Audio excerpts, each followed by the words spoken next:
wabarakatuh. Izin memperkenalkan diri, nama saya Rosi Sapitri dari kelas RPL Desa AP24D dengan NIM 2024 10033.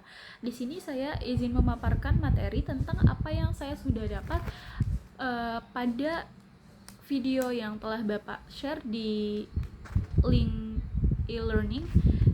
Di sini saya sudah membuat resume dan sedikit poin-poin yang saya catat di sini. Izin memaparkan, Pak. Di sini di video ini menjelaskan bagaimana electronic government menggunakan teknologi informasi untuk menyampaikan layanan publik, meningkatkan aksesibilitas dan meningkatkan transparansi. Manfaat utamanya meliputi efisiensi, pengurangan biaya dan keterlibatan warga negara. Naskah ini juga menekankan pentingnya dukungan kebijakan, kolaborasi antar lembaga, personil yang terlatih untuk keberhasilan implementasi. Pada akhirnya, e-government bertujuan untuk menyederhanakan proses pemerintahan, membuatnya lebih mudah digunakan dan transparan, yang berkontribusi pada sistem yang lebih efisien dan demokratis. Selanjutnya saya mempunyai sedikit tulisan tentang poin penting yang saya ambil dalam pemutaran video e-government tersebut. Di sini ada berbagai poin-poin, Pak, yaitu apa itu pemerintahan elektronik atau e-government.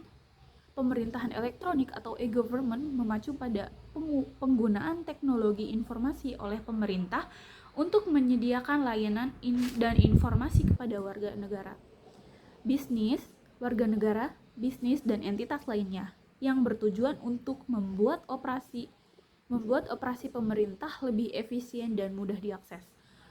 Poin selanjutnya, keuntungan e-government.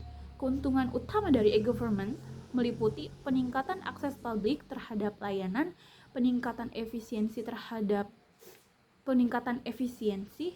transparansi yang lebih baik, peningkatan tata kelola pemerintahan yang demokratis, dan kemudahan mengakses layanan tanpa perlu mengunjungi kantor pemerintah. Selanjutnya, apa perbedaan antara layanan daring dan e-government?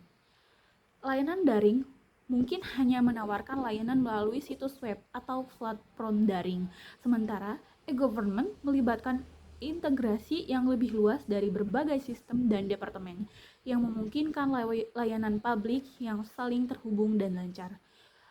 Lalu, bagaimana e-government meningkatkan efisiensi layanan publik? E-government meningkatkan efisiensi dengan mengurangi kebutuhan kunjungan fisik ke kantor pemerintah, menyederhanakan proses melalui platform digital, meningkatkan aksesibilitas, dan menyediakan pembaruan dan interaksi waktu nyata. Terus di sini, apa tantangan dalam peran e-government ini di Indonesia? Beberapa tantangannya meliputi perlunya infrastruktur telekomunikasi yang kuat, keterlibatan antara sektor non-pemerintah, pendanaan yang cukup, dan koordinasi yang efektif antar berbagai departemen pemerintah. Terus, mengapa penting bagi layanan e-government untuk saling terhubung? Interkoneksi memastikan layanan pemerintah berjalan lancar dan efisien. Misalnya integrasi antara berbagai lembaga pemerintah seperti imigrasi dan pencatatan sipil memungkinkan warga negara menggunakan satu layanan seperti ID elektronik untuk mengakses berbagai layanan pemerintah. Selanjutnya, apa peran sektor swasta dalam implementasi e-government? Sektor swasta berperan penting dalam penyediaan solusi teknologi, infrastruktur, dan dukungan untuk penerapan e-government.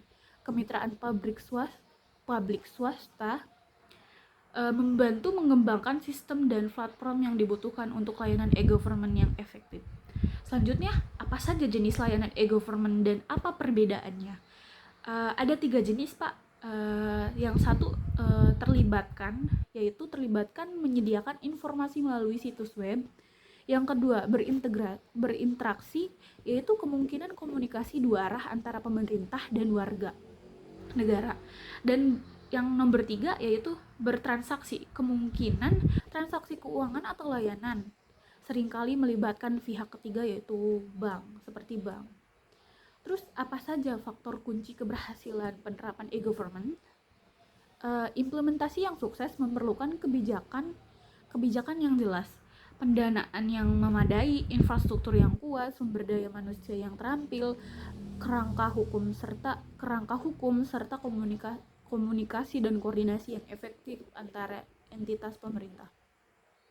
Lalu bagaimana pemerintah memastikan transparansi dan akuntabilitas melalui e-government? E-government mendorong transparansi dengan memberi warga akses yang lebih mudah ke informasi publik, membuat proses pemerintahan lebih terlihat dan mengurangi peluang korupsi. E-government juga memfasilitasi akuntabilitas dengan memungkinkan warga berinteraksi dengan langsung dengan pemerintah dan melacak pemberi layanan.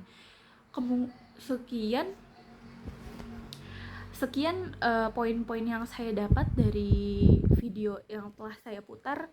Kurang lebihnya mohon maaf. Wassalamualaikum warahmatullahi wabarakatuh.